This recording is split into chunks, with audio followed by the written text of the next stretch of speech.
Hello, everyone, and welcome to Perceptionist Anonymous. My name's Christy Ann. You guys, I am extremely excited for this episode today, and I know I say that every time, but you know what? I get to pick all these topics. I just choose stuff I'm stoked on. This particular episode, you guys, has through my research, you guys, I do like 2 full days of research where that's basically the only thing I do until it comes down to recording, and then I kind of dick around for a while, and I get a lot done because I put off doing the recording part because I guess it still makes me a little nervous. I'm still naturally shy, believe it or not. And so it took me 2 days of full research to get to the point where I feel finally confident enough to bring this episode to you. Anytime I go about doing my research for any of these shows, you guys, I feel like I have a set idea of what I want to come in and talk about. Today, honestly, it's going to be women's suffrage. It's going to be the story of women's rights from the 1800s up into 1950, because 60s are a whole fucking episode on their own. I hope you're excited because that my next episode's just going to be phenomenal. I'm so excited. But I'm doing research for this for 2 days, and I'm just like, I have so many questions, and this particular episode is building off of the last episode that I did called Pandora and the Patriarchy, Part 1. And what I wanted to do was confront the idea of patriarchy and ask questions like, what is the patriarchy? How does it affect us? Does it really affect us? What are men's ideas on it, women's ideas on it? What are gender roles? At what point were these gender roles set up? Are those gender roles still viable today? Just all of these questions that are coming up to the forefront about gender rights and this idea of the patriarchy. And so this idea of the patriarchy is not a new idea. This has been something that's been talked about for, over 120 something years at this point, considering women got the right to vote in 1920. And I'm so excited to go about telling you guys the history of this. I have been moved to tears a couple times today. I guess it is a full moon. It's a full moon, and I'm just sensitive today, I guess. But through my research, I've been brought to tears in pride of the work that women have done for the sake of other women. And there's kind of like there's kind of a duality to it. A lot of the work that I'm realizing, and a lot of these world-renowned women that came to the forefront and created reformation for the United States and in Britain and other parts of Europe, they came to the forefront, but they were, white middle-class women, middle-class to upper-middle-class women. And I guess, I've never thought about how deeply unsettling that is until I started diving into this idea. And I would like to follow this episode up with an episode on black feminism and the role of African American women, because my heart just breaks for them. It breaks for the fact that they feel like they've been left behind by the women's movement, and they're not wrong.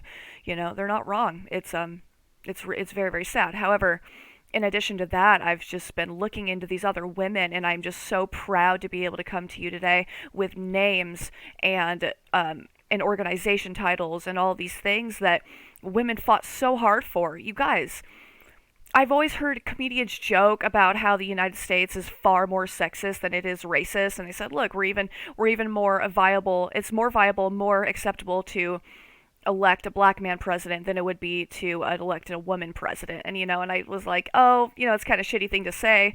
I was like, man, maybe he's right, and I kind of I off put it. But in doing my research here, it's like, slavery was abolished 50 years before women developed the right to vote across the entire country. There were 3 states that women were allowed to vote from at least from the beginning of 1869, which is the first state that allowed women's suffrage or women to vote, is Wyoming, New Jersey, and Utah. And I'll talk about those here in just a minute. But so I'm just really proud to be able to come to you today with these different women's names that some have been lost to history, or some names that we've known of, like Susan B. Anthony, and we didn't even particularly know what her efforts were, or know like what all she stood for. And it's like some of this just gets so lost to history, and it breaks my heart, but it also makes me extremely proud to see what these women have accomplished. Either way, so like I said, this episode is going to be about women's suffrage. My previous episode was just me kind of getting accompanied or acquainted to the idea of patriarchy and like what it means today versus what it meant 50 years ago versus what it meant 150 years ago. What are the different manifestations of this?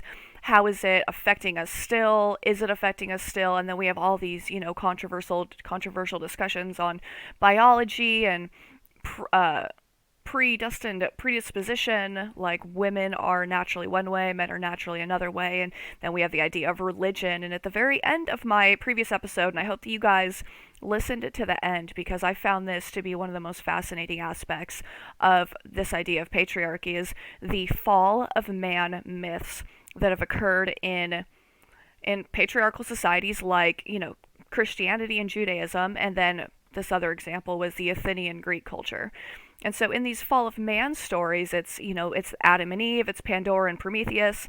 So Adam and Eve, Adam had Eve born out of the side of his rib, and they lived in Eden, and everything was fine. And we all know the story. Eve was tempted by the apple of the knowledge of the tree of the knowledge of good or evil, and she just couldn't contain herself. She couldn't control herself, and so she ate the apple, and then her and Adam were made to be mortal, and they were made to be naked and ashamed of their nakedness, and that Adam was now convicted to, or was destined and punished by having to toil the soil for his own food. He no longer just had food readily available to him in the garden, he now had to work for it. And then Eve was forever punished by having to bear pain in childbirth. And so that's just one story that our society is really, well versed, well known, and it's also been really well criticized.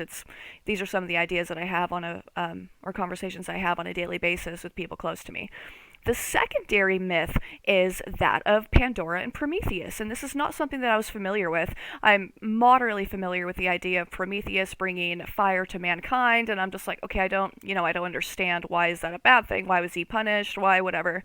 But it turns out that man was born. He was created on Earth by whatever, how, wherever, whatever. So they exhibit their lifetime on the earth, and they were able to eat meat raw, and they did not have to cook anything. They didn't have to. Men were just able to eat meat raw, and that's how they survived, and that was fine. They had no trouble that, and they had no pain, they had no turmoil, whatever. So to frickin' speak, I would love to find out how they came across this idea. I would love to hear the Greek theory on like how this occurred. It's like, all right, whatever. But so then Prometheus brought fire down to mankind, and he said, here you go. And they used this fire to create all the advantages of technology that we see every time after that, being able to cook our food, stay warm, fend off predators, any of these things. But however, because they were given that, mankind was then punished by the first woman. Zeus created the first woman, who's Pandora, and it brought her onto Earth, and for some reason that was like a torture to mankind, is that women are now part of the world, you poor fucking guys. And so Pandora was given a box, or was given a jar, and she was not to open this jar under any circumstances. However, she did, because according to the story, she just could not contain herself. She couldn't control herself. She was too curious. And this is a repeating theme that we're seeing, is that women can't control themselves. They're too curious. They're too deceptive. They're not to be trusted. Any of these things. We're just at whimsy of our own emotions, or whatever, or temptation. The women are not strong enough to fend off temptation, I think, is the core idea behind this. So, she opens the jar, and it unleashes evil and pain among all of mankind. But she closes the jar, and it somehow did not release hope. So hope was maintained in the jar, which means that it was inaccessible to the rest of humanity. So due to womanhood and whatever, like, men are now punished for this, that, and the other. So either way, that was a really strong foundational synopsis that I discovered that has led to some of these to every other patriarchal standard that we've dealt with in our society since then. And so what I want to talk about today is sort of womanhood in the 1800s leading up into the early 1900s. And this I just found so fascinating. I had no idea to the extent and like what the dates were and like how much society changed from 1800 to 1900. And I'm sure we can all imagine, because of the Industrial Revolution and the Civil War and any of these things, but it's the amount of benefit and the amount of progress that women made during this time, it's referred to as the women's era. From 1890 to 1920 is referred to the women's era. And the end of the 1800s saw an enormous benefit in women's rights. And there was so much work done to get there. And it even wasn't until the 60s that we had fucking viable contraception for our society, for our women. And that is something that I will build up to, because I did a lot of research on birth control. I'm like, all right, I don't know, maybe it's something we take for granted, but it really just, mwah, good job. Good job, Margaret Sanger. We owe you as much as we could muster. It can't even be over sentimented. Okay, anyway. So, when we think of women's empowerment or women's rights, I think a lot of the primary idea, we move straight into the idea of, quote unquote, women's suffrage. And I don't want to repeat that word over and over in this episode, because I feel like there's so many other points and discussion topics that I want to get over that kind of culminated in this ability to vote. So that is not the entirety of my discussion today. So for the sake of argument, it's women's rights, women's movement. All right. So the ratification of the 19th Amendment was passed in 1920, but women could vote in a couple other states up until that point. It was only at that point that they were considered freaking human enough to be able to vote, and how that came about was extremely interesting. We'll talk about that too. Some of the reformations and some of the prohibitions that have occurred via women's progress and our ability to talk our way into something. So the first state that even allowed for voting for women was actually Wyoming, and it had passed women's suffrage in 1869, which is 21 years before it even became a state. So at this point, it was a colony. Or I don't know if they were still called that, but it was a territory, so the Wyoming Territory. And so they allowed women to vote because after the gold rush through Wyoming, when the land dried up of gold, men and women left, and they needed population to continue to run the saloons or run, any of these industries that are in this territory. They required more people. And so they said, if you come to our state, we will allow both men and women to vote, and their constitution actually said he and she, which is groundbreaking for the time, because the rest of the country was just going through a lot of shit. So these western sort of expansion states really played a benefit in this in some manner. The second state that's noted, at least in my research, for the allowance of women voting is New Jersey. And so after the Revolutionary War, New Jersey allowed all people to vote if they had been a resident of the colony for 12 months, 1 year. And if they were worth 50 pounds of proclamation money, and if they had an estate. So I'm like, that's interesting. I wonder how you measure proclamation money. I'm not even a claim. I don't know. Is that a claim? I guess I'd have to look that up. I did hours of research on this. I didn't look up the word proclamation. Anyway, so you have to be worth 50 pounds of proclamation money, and you have to have been a resident for 1 year. However, after women that were married were not able to vote. So even if you were to go to the state and you were considered part of the population, they took it back after a few years. And they said that happened in a couple different states, that after allowing for people to move into the state because they needed the population, they then reversed these allowances of women's voting. And that's just like, that's some shit. I guess in a similar way that we did with prohibition, but I digress. So even though you were part of the state and you had lived in New Jersey for a year or more, if you were married, you could not vote, and it was under this term called coverture. And coverture gave away women's legal rights and obligations to her husband. So this is essentially where we get the idea of women being property of their husbands, and the idea of a dowry. Like, I didn't do research on that part because I was distracted, but whatever. We were determined to be property given to our husband by our fathers. We were the property of our fathers, and then we were the property of our husbands. But if you were unmarried, you were able to vote. However, if you were unmarried, you almost didn't have any way of creating a financial stability for yourself. And so this is where women fall into, what they refer to as unsavory conditions or unsavory acts. And it's, to sell your body in the world's oldest career, prostitution. And After thinking about it, I'm just like, man, I don't blame them. Truly, I don't know if anyone could blame them. And I'm sure that those women at that time were probably extremely religious as well. And I think that it probably caused them a lot of turmoil, internal turmoil, to be in a situation where they don't have the protection, security, or safety of their husband and all of his material wealth. And they probably already have children because there's no contraception at this time, or no healthy, safe contraception at this time. And it was actually illegal in the 1860s. And I'll get to that too. But so these women fall into these really lowly professions, and it's just fucking so unfortunate. So either way, so you were not, if you were married, then all of your belongings, all of everything you have is in turn it belongs to your husband. But in 1870, the New Jersey Constitution changed from where it said he or her, as a citizen and as getting people to come to their state. Or to give people the benefit of coming to their state, rather. It now in 1870 changed over to say a free white male citizen. So after all of the benefit of allowing women to vote, or allowing, this level of self-confidence to develop, which is essentially what the issue was, is in terms of women's work and allowing women to work outside of the home. This was a big issue that they had, is that with women working outside of the home, they developed their own money and they developed their own personality, and they got a little mouthy and a little, little ambitious, apparently, and that was a big issue. So in 1870, New Jersey changed their constitution from saying him and her to saying the only people that are considered votable citizens are free white male citizens. So, woo, go team.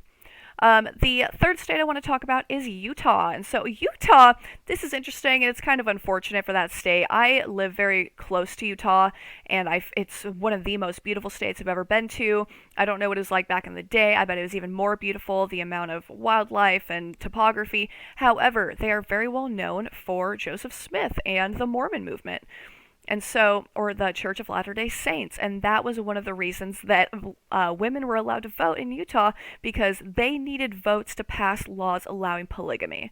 And I'm not saying that in a slanderous way. This is literally just like verbatim research facts on the state. That's the reason they allowed women's suffrage. And so with all three of these examples, you could just see the politics at play here. And I can't help but think about it in different politics being played today, like Democrats versus Republicans. The Democrats will do their best to make sure that what they say is in validation and support of these minorities, so they can scoop up the minority vote. And it can just, I guess it's smart politics. It's do what you got to do. But, I think that it is not to be misjudged that these people won't just turn on you and in the drop of a dime if they were able to. If you served your purpose to them and they no longer have need for you, then, y'all be discarded. Well, we all will be. All right, so what's next? So women's role were primarily at this point to bear and raise children. So I don't know if I talked about this or not. I was talking about it with my counterpart all earlier. This poor guy. I was like so excited for this topic, and I'm like, he's been gone all day, and I was like, babe, guess what? Oh my god, I have so much to tell you. And he's just like, all right, honey, what? Okay, just get it out. Bless his heart. Either way, so in the year of 1800, the average amount of children that a woman have was 8. And by 1890, the average amount of children that a woman would have is 3. So all of the benefit that happened all between those years is absolutely enormous. The amount of work that has been done for the emancipation of women, essentially, or for us to even be considered people and to even have a sense of home outside of the home, or a sense of place outside of the home, became the benefit of so much work from these women. And so, because we were determined as character, or as property of our owners, or property of our husbands, we were determined that it is our biological place as biologically inferior people, that our better placement would be in the home, raising children, making sure that our home lives are clean and healthy and happy and beautiful, and just do the nesting, comforting, nurturing thing that women are known for, and even to this day. I was doing all this research on gender roles and how this came about and all these different ideas of why were women placed into the custody of their husbands and why was it that women were determined to stay at home anyway, that we were infantilized. Like I said, we couldn't, some places you were not weren't allowed to leave without your husband or a male occupation with you. Um, we were just under such high scrutiny, and so much of this work took so much out of us. And so one benefit that I came across is the idea of the Republican motherhood. So even though we are not able in the 1800s, we're not able to own property or be of our own volition or our own autonomy, we did have control over our home state. And we were mildly educated, which is a surprise because in other parts of the country we were not. But these middle class women were educated because they were training and raising the future leaders of the country. And so this idea of Republican motherhood really allowed women to find a benefit in taking up this idea of being sort of stuck in the home, or some women really took advantage of it and they really enjoyed it and they found a lot of benefit to it, as women do with raising children. And so, so the idea of the Republican motherhood I found so interesting, that women were pretty much only educated so that they were to raise the best male children that they could, so that their male children would be raised by someone of high status. And at this point in the late 1800s, it was one of the highest status symbols for a man to have an educated, well-rounded wife. But that wife was just still just accustomed to the home, or like meant to stay at home, and just they were like, it's a status symbol and an objectification on a very interesting level, I think. Um, During what was called the market revolution, and the production of goods shifted from being created at the home in these sort of cottage shops, towards factory work. And so while women in the early 1800s, they did work in the factory, but they were working for such lowly wages. They made it very difficult for women to be able to make their way on their own. And so even if you were able to get a job out of the house, they didn't pay you a living wage. You were like of an exception. It's sort of like being paid as a server or someone who receives tips in different parts of the South. In Arkansas, they can pay you like $2, $3 an hour. So I guess in some ways it's just like that. And so as the creation of products moved from the home and into the factory, this is what led to what's called the cult of domesticity. And you guys, this blew my fucking mind.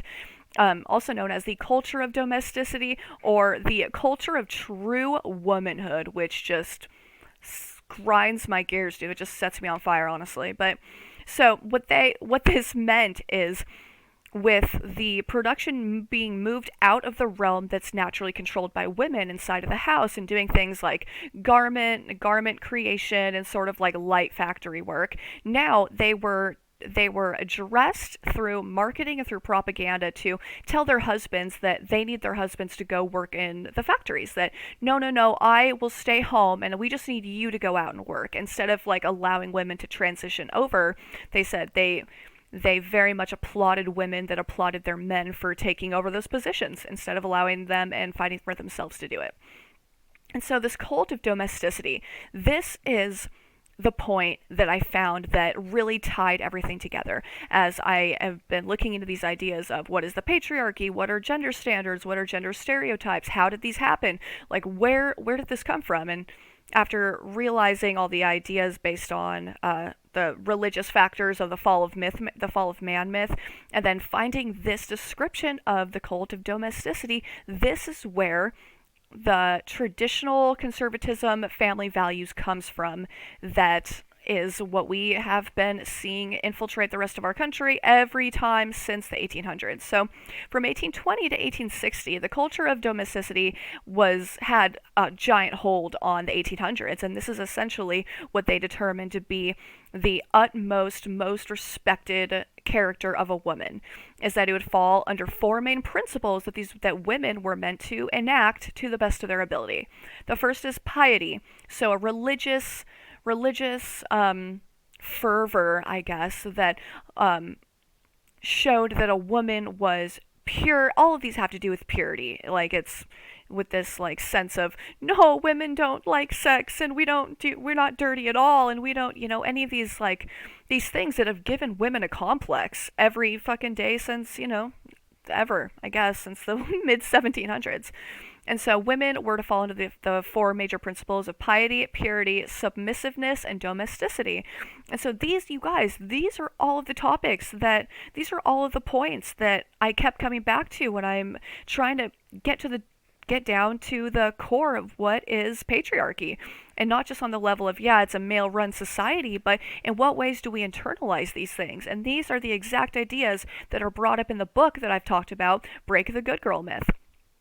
Talk about the myth of perfection, the myth of harmony, the myth of rule following. Like any of these things, they fall into these same dynamics of that the women would accept male rule for the sake of security, material comfort, and protection. And that was essentially the unspoken or spoken rule, is that we'd keep our mouth shut and we'd be as pretty as we could, and we'd keep our homes as comfortable and keep our husbands as happy as we can and make sure we raise good children.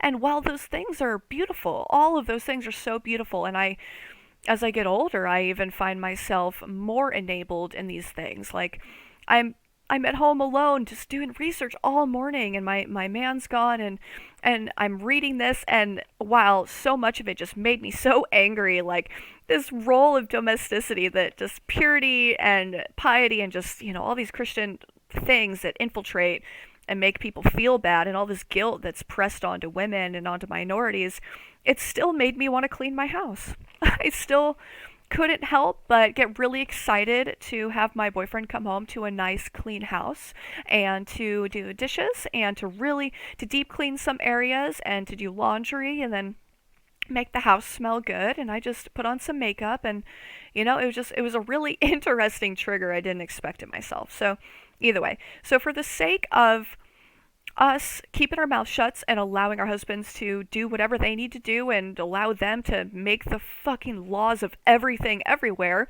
we in turn had control over the house, and we were what they refer to as the moral compass of the household. We were the moral delineation, and we had control over what occurred in the house for the most part, because we have stronger ethics, I guess they thought, or who knows what, or like women just maintain households better, and that we're more suited for that kind of work. But we would do this so we would have protection, and we would have security, and we would have material comfort, because we weren't allowed to obtain those things on our own. And so that's interesting. So there are benefits to this, and it wasn't necessarily just this, like women were just strictly at the whims of their husband. However, we just never got a chance to make rules in anything, and so that's finally what we're able to do now, thanks to the work of these women. It was also called the cult of true womanhood, and I don't know, I've got mixed feelings about it. I guess I do think that there are some characteristics of men and women that are maybe natural, or maybe like inclinations that we have, but I've seen really feminine inclinations in men as well, so it's, it is what it is. I just think that maybe femininity is more recognizable in both genders than maybe different types of masculinity. I don't know about that.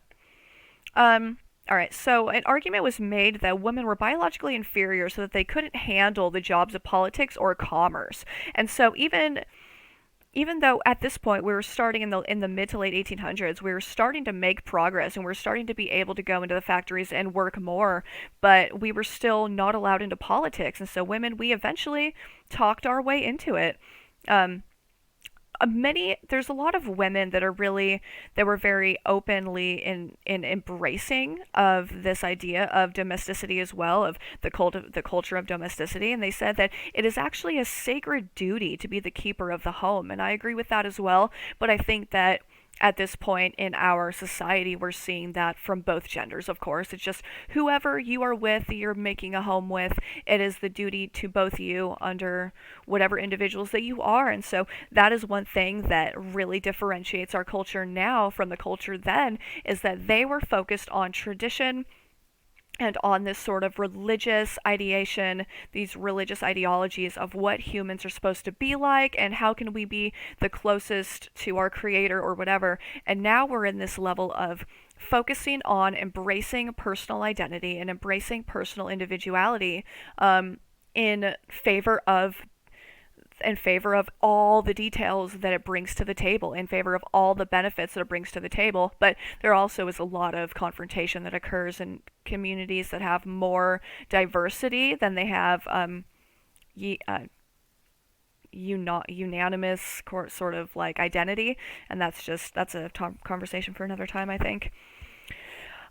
So there were four main women that took up their role in the home, and they used it actually to develop a network of writers in antebellum America that spread knowledge and arguments throughout newspaper columns such as Fanny Fern. So this is extremely important, I think. So this was the very beginning of the reason that we were able to develop a ring of interconnected women, essentially. If we're just kind of confined to our homes in a way, there's not a lot of areas that we were able to get together to create a community for ourselves, or to honestly to get together and conspire against the men.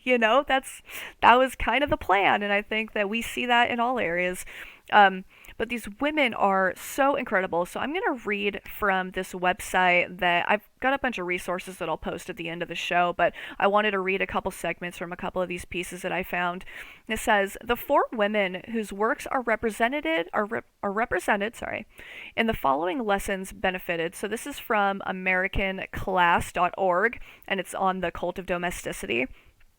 So this is, I found extremely interesting, but he just says that in some ways, ironically, from the domestic biology that put them into the separate sphere from men, communities of women exalted in the home used the superiority granted them in the kitchen and drawing room to call for moral courage from men in public realm. As opportunities for expression increased, even within their limited space, women developed a language, a kind of domesticated vocabulary of reform, through which they could use to reach and support one another. Catherine Beecher and Harriet Beecher Stowe, sisters whose father and brothers were influential churchmen and public leaders, taught together in a school for girls, and through writing made their way into the public debates over slavery and women's place. Sarah Payson Willis, who wrote popular news columns such as Fanny Fern, knew the fugitive slave writer Harriet Jacobs well, and Jacobs, who also wrote letters to newspapers and ran an abolitionist reading room, corresponded with Harriet Beecher Stowe. What we call the power of networking was augmented by the cult of domesticity, resulting in unforeseen challenges to the system's restrictions. From inside their separate sphere, these four, as well as many other women writers of the antebellum America, became a force to be reckoned with in the nation's largest moral debates. And so, with that being said, though there is this arena that women felt comfortable in and that we were taken care of, if we were fucking lucky, I mean, I am middle class, lower middle class, via my family. And so, you tend to inherit the class of your family. So at this time, like all of these women, they were able to make a difference for the most part were women of higher upper class society, because they had the ear of men and they had the education and they had the opportunity to, they had the money to, they had just had opportunity, had far more opportunity than women or people of lower class status. And what I found interesting in my research was that women of upper class society during this time, because they were upper class, they actually had less equality to the men in their life than did women of lower class society, because men of lower class society and women of lower class society had far more equality, and because nobody cared as much, they were all just poor and they all just had the same disadvantages in a way. And so, while I'm sure there was still this massive rampant sexism, there was still opportunity, I guess, for women to just, do their thing, I guess. Anyway, cool.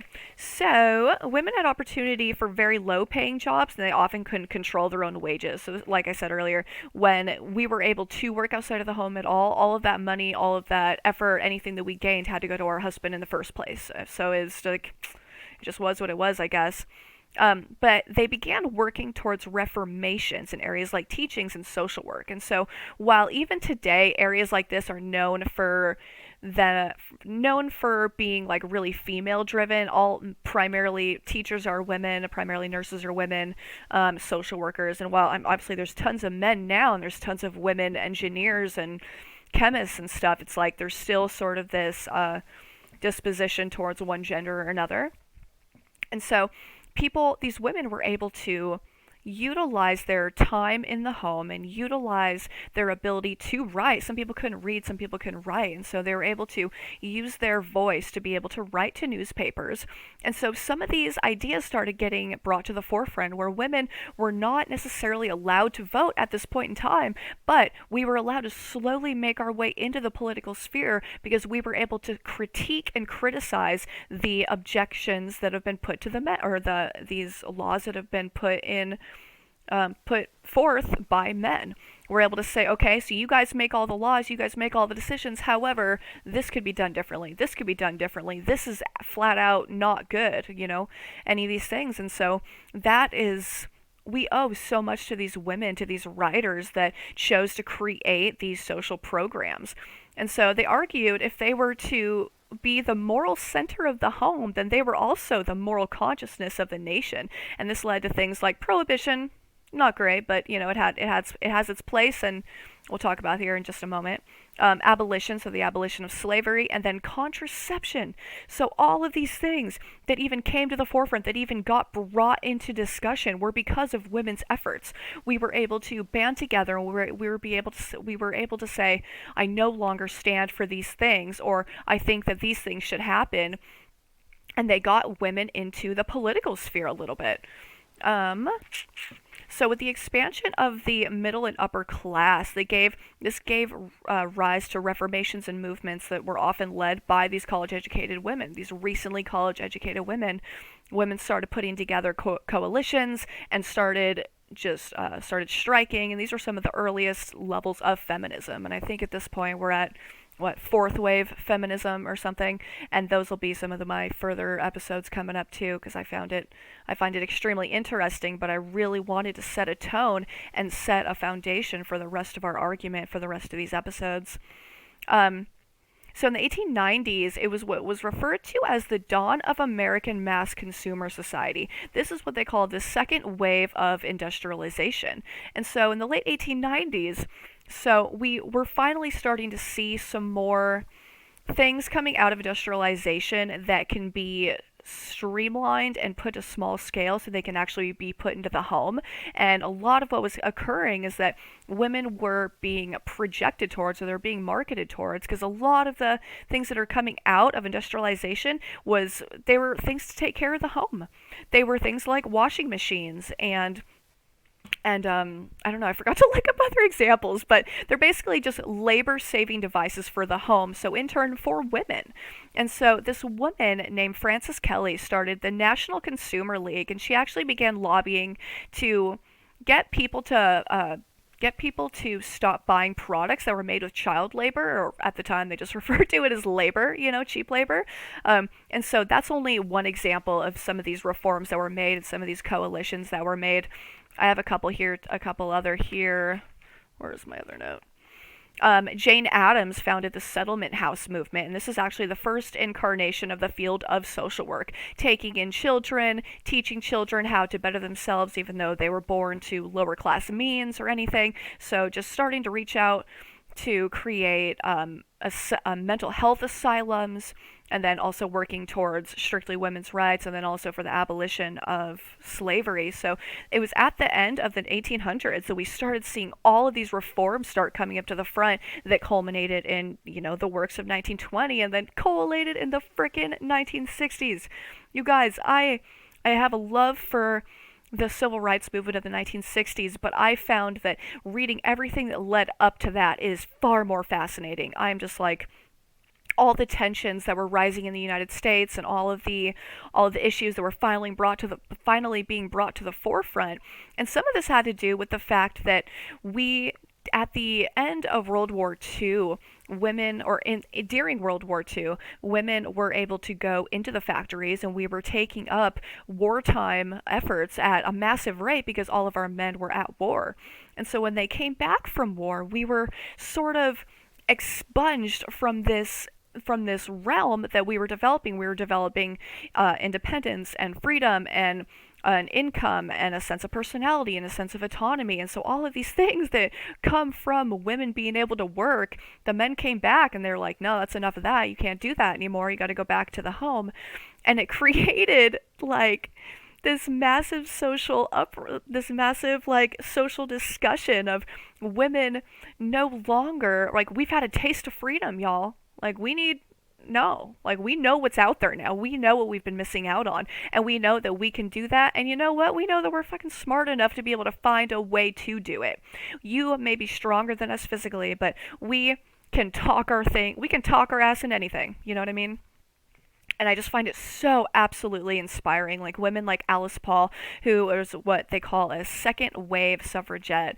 Alice Paul led the National Women's Party, and it was known for its loud protestation of the patriarchy to the point where in World War One, Paul chained herself and her followers to the White House fence. I guess they were comparing the president at the time to the Kaiser of Germany, or like some like dominating like fucking horrible force. So they changed themselves to the front of the White House, and these first wave feminists were just like blown away. They're like, y'all, you guys need to chill out. Like, you guys need to be ladylike, need to be quiet, you know? And so it's just so funny how the particular difference between first wave and second wave suffragette is just so beautiful.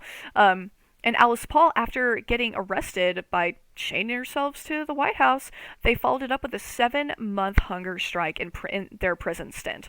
So they were made to go to prison, and then they just refused to eat for 7 months, and they had to be hand-fed, and they just made it like this whole thing, you know, it was like totally dramatic, and wow, good for them. I'm really impressed.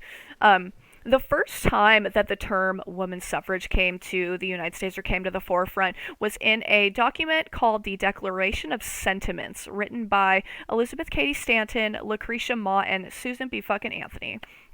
And it came out at the 1848 Seneca Falls Convention. And I'm not positive what all that convention was about. That's not something that I focused a lot on. But the Declaration of Sentiments essentially is one, it was built off the same premise as the Declaration of Independence. And so they're making a case for women's rights. They're making the case that set the foundation for all of this work that followed through. So 1848 is when this started, like when they finally started putting on paper. And there was 80 years until 80 years after that, or 72 years, are we even able to vote after this? So after the initial groundwork had been laid, and I think that's beautiful. It's good work.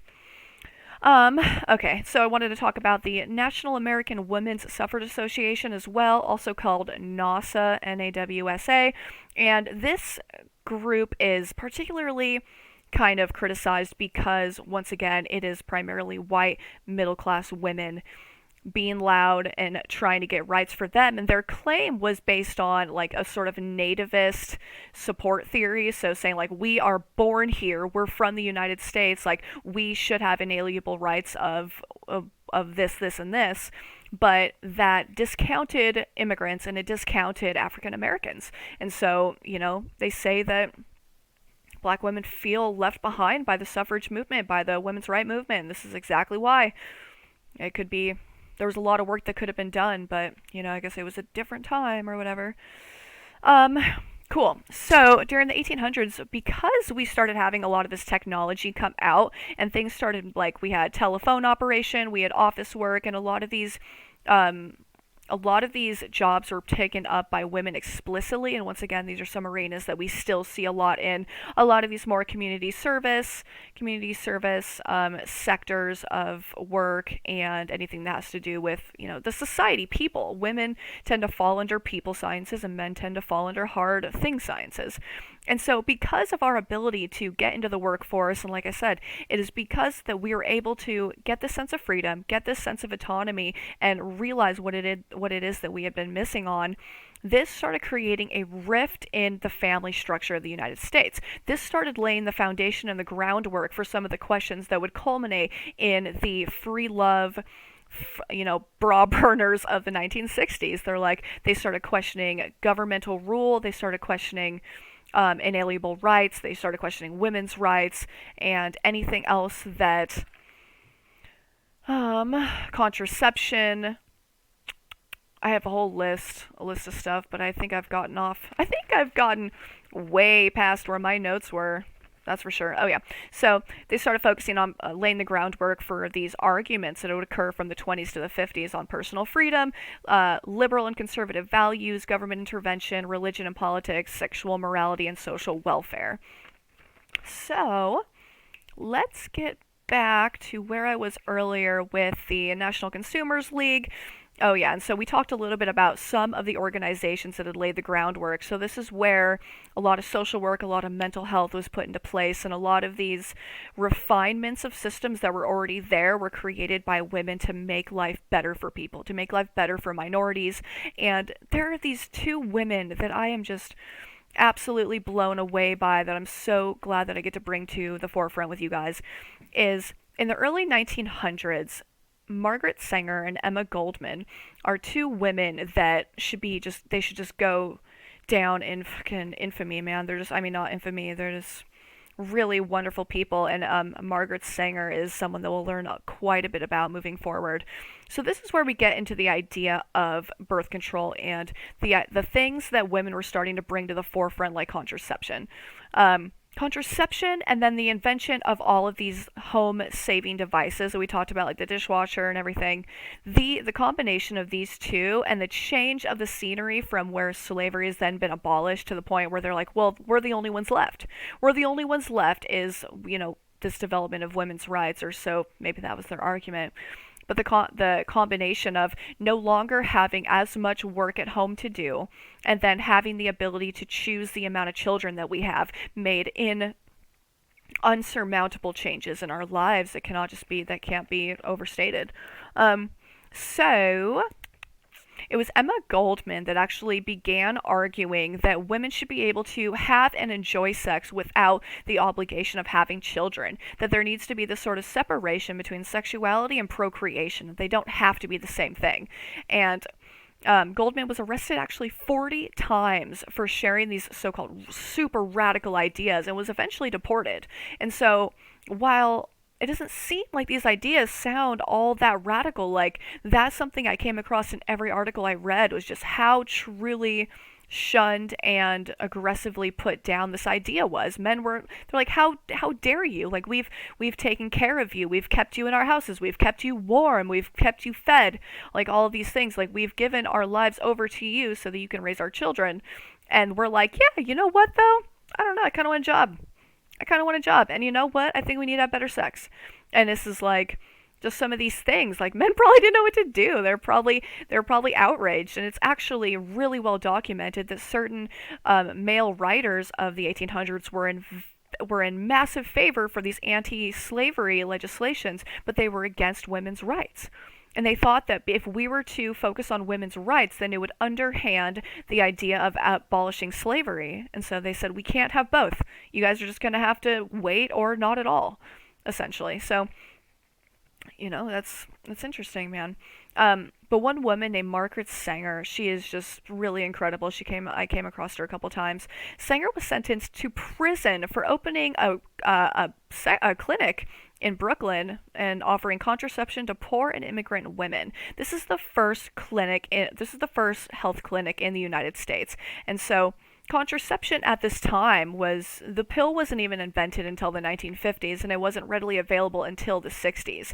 And so what this was, their levels of contraception were the pull-out method, and that's, they say that that's about a 78% accuracy rating, so that's like the gold standard for being able to not get pregnant during this time. But they were also experimenting with these really toxic chemicals like copper salt that they're ingesting mixed with water so that they're able to not get pregnant, and you just have to do it every day for a year or something, and it's just a total toxin to your body and your kidneys.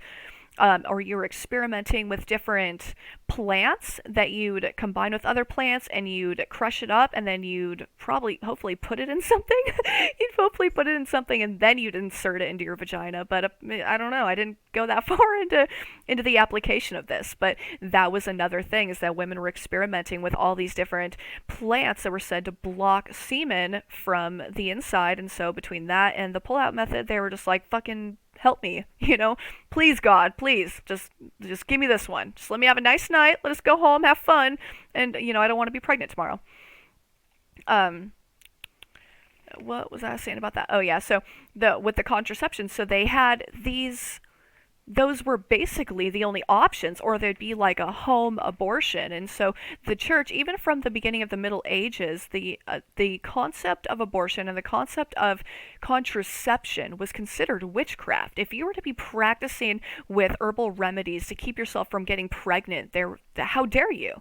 How dare you? The pull-out method was banned, and in 1840, many states banned contraception. So before this, it was available. Before 1840, these sort of like not even very well working contraceptive experiments were available to women, and women were able to attempt to practice them, but they were not very well regarded. They were extremely dangerous, and then in 1840, they became illegal. In 1873, the federal government prohibited contraception, and then in 1888, abortion was banned. And all of these measures are underneath what is called the Comstock Act. And so I want to read another series of information on this. So, in the 1840s, many state legislatures banned the sale and use of contraceptions. By 1870, the federal government prohibited contraceptives. In 1888, abortion was outlawed, and these laws were part of the Comstock Act. Before the mid-1800s, contraceptives and abortion were legally accessed across the fledgling country, though not all methods were effective or even safe. Before chemical and hormonal contraceptives were invented, people in the U.S. used a combination of the withdrawal method and also vaginal suppositories and pessaries that blocked sperm from entering the cervix. Antiseptic, spermicides, and even douching solutions were used. After the mid-1800s, condoms became more available and popular as a means of preventing pregnancy and STIs. New manufacturing techniques and also a decrease in the price of rubber contributed to the increase of popularity in the Victorian era. Contraceptive products were marketed as feminine hygiene products or as a mother's friend, a female wash, a female tonic, or any of these things. And so abortions were also available in the 1800s, and they were what was called a quickening, and it's just crazy. But it says that from 1830 to 1860, abortion rates rose steadily to an estimated 1 in 5 pregnancies. Women used drugs to induce miscarriages, and also physicians and other trained practitioners would perform these surgical abortions. And so at the time, white, middle-class Protestant women were the most likely to use abortion. So I think that this is a direct example of sort of the payment of indulgences that the Catholic Church would have, is you're able to pay to do these things that are against the church, and they would kind of look the other way because you've paid your penance. So this is a very similar way. If you had the opportunity, the accessibility, and the funds to be able to receive these procedures, you were able to get them. And so otherwise you were just screwed, and you had 8 children, and then you were just in absolute poverty, and if you didn't have a husband, then fucking... it's just like this vicious circle that was created over and over, and it's just so hard to get away from it. So we just talked about the Comstock Act, and that's something really interesting for you guys to look out for. I'm gonna post all of my sources for this, so you guys can see everything I've talked about. I feel like I've kind of just talked your ear off. I've had a lot on my mind, and I want to make sure I get this out in like an orderly fashion, because I just want to like talk about I just want to talk about all these things in a very different order. So in 1920 to 1950, this is where more of the questions started becoming raised about the idea of, personal liberty, liberal conservative values, any of these things. So after all of these different programs that we've experienced, and all of the different women that have put themselves out into the forefront to begin by embracing their role inside of the home to whatever extent that they could, to finally realizing, we could absolutely not necessarily exploit it, but we could absolutely make a benefit to this. And so what I found extremely interesting is that it was actually because of some of these reformations that led to the fact that women were able to vote, and it's the women's temperance movement.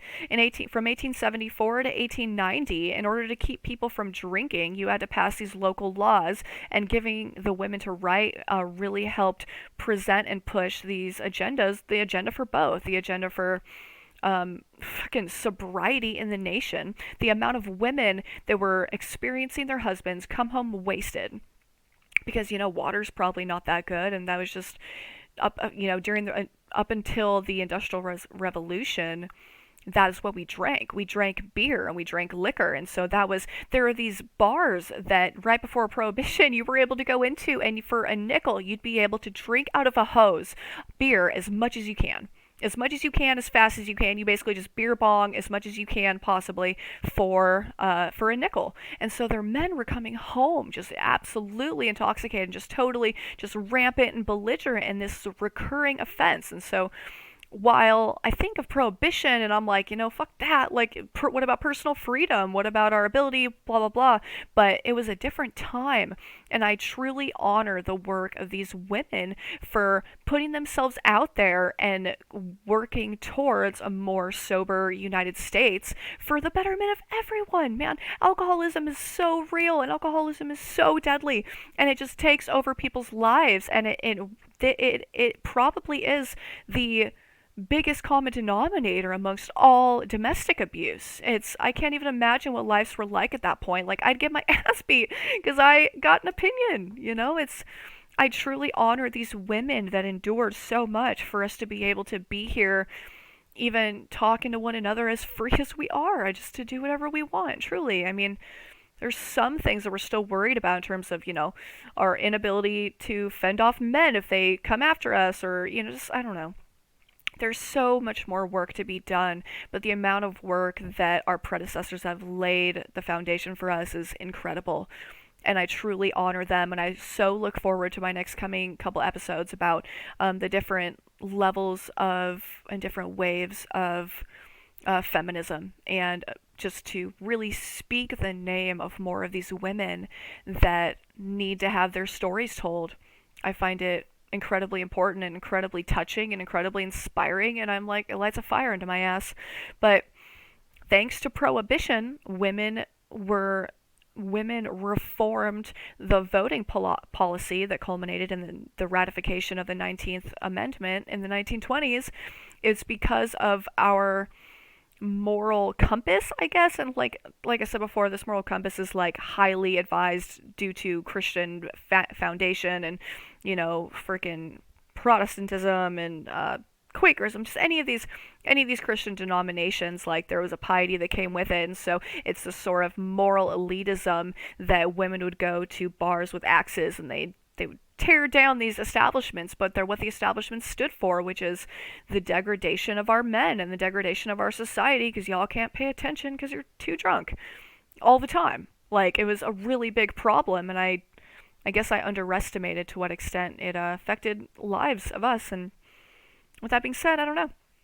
Hope you guys enjoyed this episode. I feel like it was just so much to talk about, and I hope that you guys got something from this, and I hope you guys are just as interested in the history of the women's movement, the history of all of these social justice endeavors that we've been, 200 years in.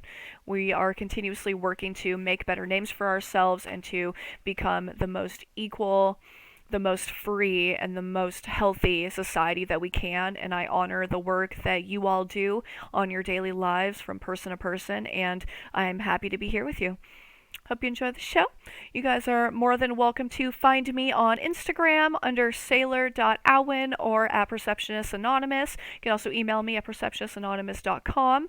Otherwise, like I said in a couple of my posts recently, you guys, I'm so excited to have some really nice subscription options that I'm going to be offering over the next week or the next week and a half or so. By the beginning of December, keep your eyes peeled. I've got some fun stuff, some saucy stuff, some stuff I haven't tried before that I'm gonna be offering. But otherwise, I have some other opportunities for you guys to benefit from some of the work that I do, or some of the efforts, some of the research that I do.